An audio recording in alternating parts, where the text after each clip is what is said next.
Hi guys, welcome back to another video. So I don't know if you guys had watched the previous video, but if you have, then this video is for you.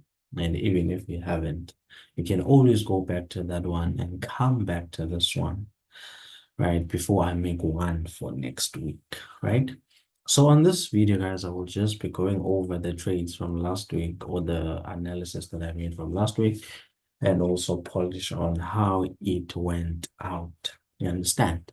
So starting with Gbpcad, right? So I'm gonna quickly show you the before screenshot, but I explained this clearly on the previous video. So as you can see there, we had this descending this continuation flag, right?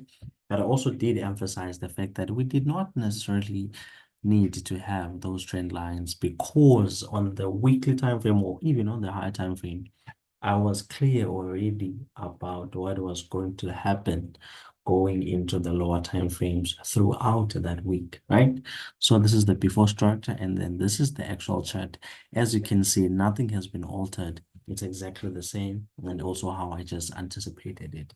So we'll be just going over that. How did I come to that conclusion? And also how you can do it as well, right? So yeah, let's go back now to the actual chart. Yeah, cool.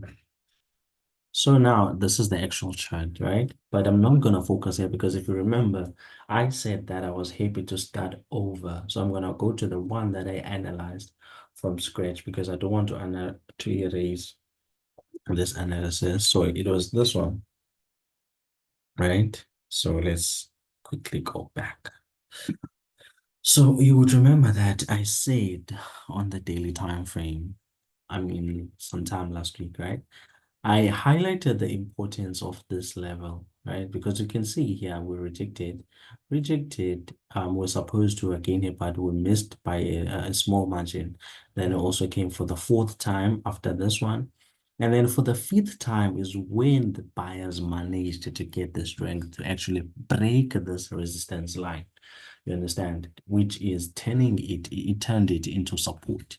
So now I highlighted the fact that we're currently now above this level. So it's acting now as a support. Hence, we're starting to look for buys. So another clue as to why I said we must look for the bullish parameter is the fact that I noticed a sequence in Gbpcad, like, which is this, which is it was moving higher, high, higher, low, high, low, high, low, high. So for me, this was acting now as my new low, right? Before the market can actually go up to create a new high, maybe after breaking this level, if it will. We do not know that. And then as you can see, the weekly time frame has closed bullish, right? But I'm also not ruling out the fact that we might get it might form a new lower high and then go back down to create a new lower low, lower high, and then go in a particular order. But that's not where we are focusing at right now. So let's go to the daily time frame now. So now that we already have highlighted the importance of this level, we're not going to spend so much time dwelling on what happened here. If you remember the example that I made here about candlesticks that are breaking out and the importance of wicks, where I explained to you guys that this wick in that candle just simply tells you that in a lower time frame, that's going to be reflected by means of a pullback, which is what you also call a retest, right? So I was waiting for the same thing here because the market is already bullished up to the upside and then it broke that level. So see that red candle. The reason why I indicated with an arrow there is because I knew that we were gonna get a retest there and then eventually go to the upside as we did here this week from Monday up until Friday. So let's go to the 1 hour time frame now because like I said, I don't do much on the 4 hour time frame. So never mind these lines that I drew here because I only drew them after the market had already moved, right? Because you will remember that I saw that probability of buys way before these patterns could even form. So now when I came to the 1 hour time frame, I also noticed that okay, this is a key level because as you can see, rejected, rejected, rejected, rejected. So it was a reminiscent of what was happening on the weekly time frame, which is why I said that when the market was round about here, I said, okay, you know what? I think I'm gonna wait for a pullback for the market to come at least here, and then I'm gonna go to the upside. And exactly that's what happened, as you can see. Yeah. But otherwise, with this, it was just an indication for me to acknowledge the fact that oh, the market actually ended up making bullish continuation flags, as you can see over here, right? So, and this is actually how I have, because like I said, I saw this buy way before these patterns could even be formed. So this is how we went about this trade, right? So now let's go to Audchf, which is the one I also indicated with an arrow. But the only mistake that I made when I was analyzing this is that I forgot to take a screenshot. Otherwise, that arrow over there is the one that I had similarly to Audchf, right? So again here, nothing was altered, but I'm going to quickly go to the weekly time frame so you can see what happened. So never mind these lines. These are lines that I drew way back. But when I came to this chart, I thought, you know what, let me not erase them, but I'm just going to tell you what do they mean. So that WAT, for me, it simply meant weekly all-time high, right? And then that DML, it just meant daily middle level. Yeah, otherwise I did not say anything about them last week on last week's video. But yeah, similarly, I noticed that, okay, you know what?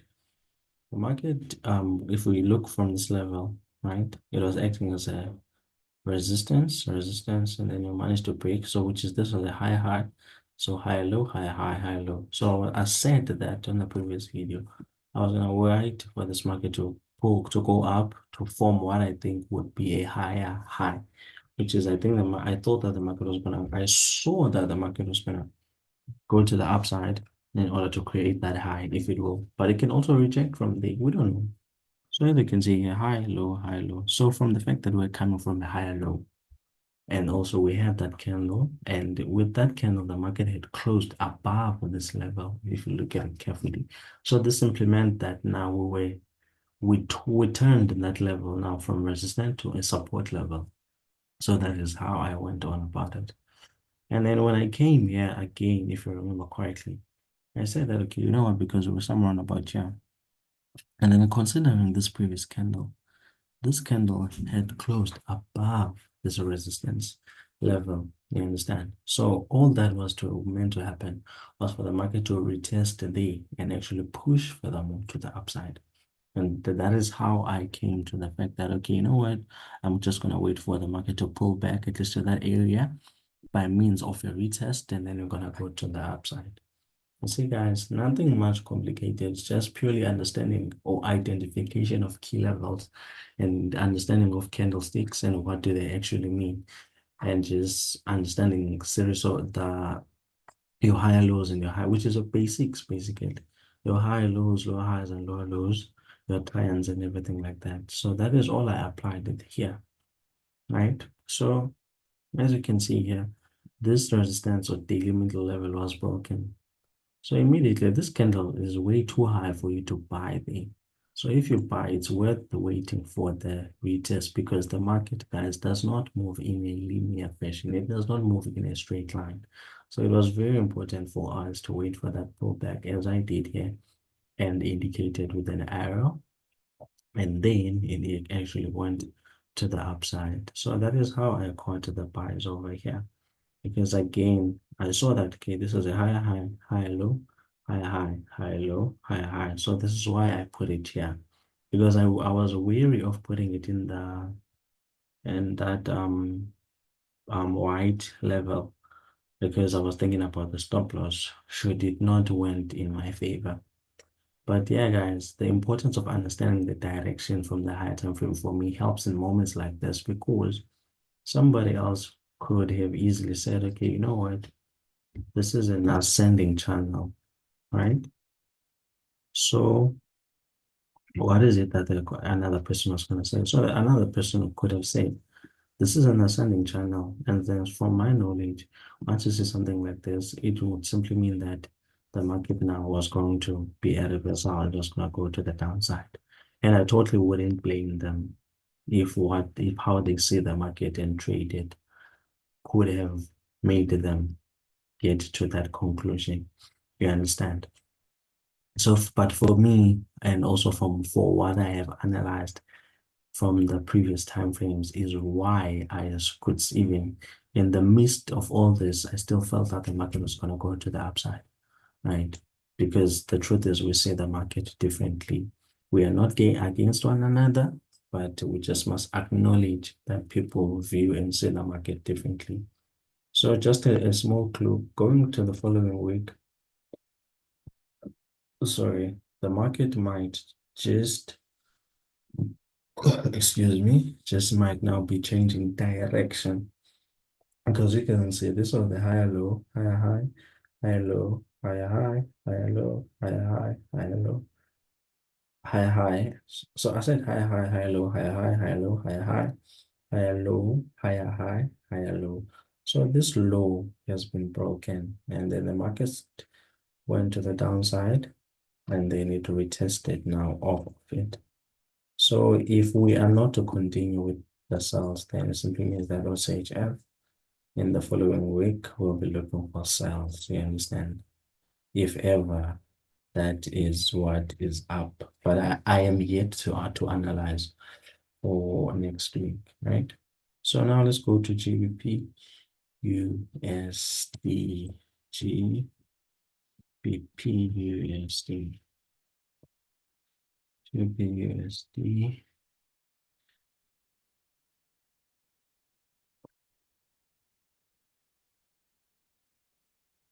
Where is my analysis?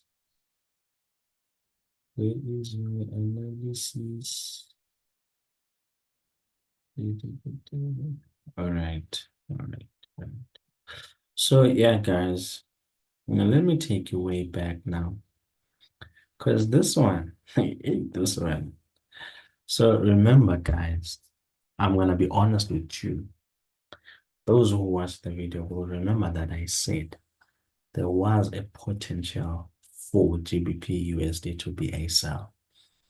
I even indicated that by leaving this or identifying this key level. Otherwise, I'm not gonna lie to you and say I was expecting it to push to the upside from the get-go. It was a 50-50 chance, like I said, similarly to NZD-JPY, which we are going to go to. So because the market was here. And then for me, to be honest with you, was not a clue to say that JPUSD was going to buy. I'm going to be honest with you. I did not see the buy from the get-go. I actually had a 50-50 chance of GBP USD going either way. Because as I explained it, I said, if you look at this carefully, GBP USD is moving in series of lower lows and lower highs. Lower low, lower high, lower low, lower high, lower low, lower high, lower low, and the lower. So I said that if it was to continue in this sense, then it was obviously going to go to the upside short term to create a new high and then go to create a new lower high, and it will go down and then complete that particular order, right? However, another key important factor that I didn't mention was that considering the fact that it's moving in this fashion, right? Because I remember saying that, you see, this lower high did not take out that one. When I'm saying it did not take out, I mean that it did not go further up to break it, right? Because if it would have done that, it would have invalidated this bearish momentum or trend. It was not, it would have meant that it is no longer a bearish trend.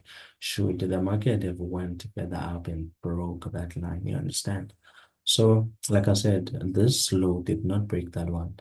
This one did not break that one.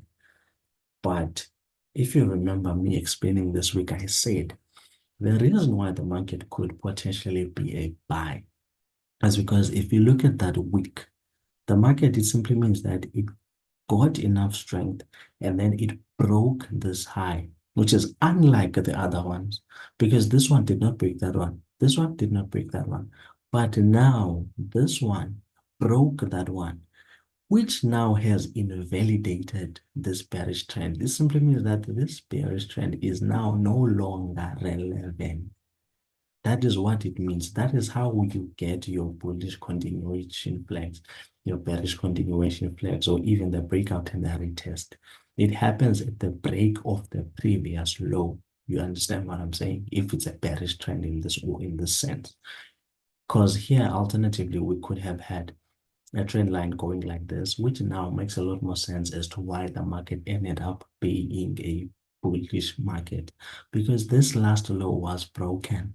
So now the market went up, gave it as a retest, which is going to be visible in the lower time frame, and then it actually went to the downside. I mean, to the upside. So that is how the buyers materialized in this case. You understand what I'm saying? But like I said, it was a 50-50 chance. And then, yeah, because as you can see here, impulse correction, impulse correction, impulse correction, impulse correction. And also, again, I did emphasize the fact that, let's go to the one. If you remember correctly, I highlighted this and said most of the times when the market has reached, even with this one, when the market has reached the 90% rule of a pattern, it usually or it often changes direction as it did in this case. You understand what I'm saying? Similarly, impulse move correction, the market broke out. This is where the 90% rule was. So it broke out and then it broke back in and then it formed the structure, and this structure was a bullish one. So it did go to the upside. So this is exactly what happened here. But now it happened differently from this one, because here it was just an impulsive move and then it went to the upside. But here this one was even more clearer, because this was an impulse, then this was a correction. So this is what you call a falling wedge, which is usually a reversal pattern in the bullish side. So this is how this buy materialized. You understand? So this is one of the beautiful setups that I got last week. So yeah, guys, go and check out on that video, because this is how I explained everything, because I remember this is where I left it in that previous video, right? So now let's go to the last one, because I don't want to make this video long, which was NZJPY. So this is not the NZJPY that I analyzed. So I think it was this one, right? So again here, for me, this was also a 50-51. Now remember when I told you that pairs that involve the yen are very tricky, right? Just when you think that they are so high, for example, in this case, most of us would have thought that from there we're going to go to the upside because the market has been buying for so long. But I did explain the fact that yen pairs are not built like that. Just when you think that they are high, they will continue going further up high if they still want to, right? But here we were deceived in a sense that before that this candle closed, it was still a red at the time. So unfortunately, it closed bullish on Monday. You understand? I mean, on Friday. But I did emphasize the importance of that level, because every line for me, guys, that I put on the chart, it has a meaning, it has a purpose. You understand? Because I did explain the fact that at some point, even though that could mean a buy, I mean a sell, we still need to acknowledge the fact that this is a key level and the market is playing above this level. And once the market is above a certain point, it's turning it into a support. And then you start looking for buys at support, you look for sells at resistance. You understand? However, it was tricky in the 1 hour time frame. It was very, very tricky, to be quite honest, because we had this, right? But if you remember, again, I did explain how this was going to materialize in either way. So this was also a 50-50 one because I said, if this is where this resistance is supposed to be, then like I said, I said that we're going to look for cells here if this is how I was supposed to draw it, right? Because initially I drew it like this coming from the daily time frame because this is a daily time frame. This, you see, the reason why it's there is because I had highlighted this level over here. And then coming to the 1 hour time frame, it just shows you or tell you that I did not change it or alter it in any way. It was just as it is or identified from the higher time frame. And then I did emphasize the fact that if the market is to go to the upside, then obviously it will be going in this sense, right? And I'm going to be honest with you, I did not expect it to go this far because putting it here at some point in the 1 hour time frame made a lot more sense, to be honest, than it did when it was here. You understand? So I can't say this was also the beautiful setup, but the first two definitely were for me. But the GBPUSD and NZJPY were like 50-50. But either way, for the ones who may have saw them, could have obviously got something for them. So yeah, guys, if you enjoyed and like this video, just give it a thumbs up and don't forget to like and subscribe. I'll see you guys on the next video.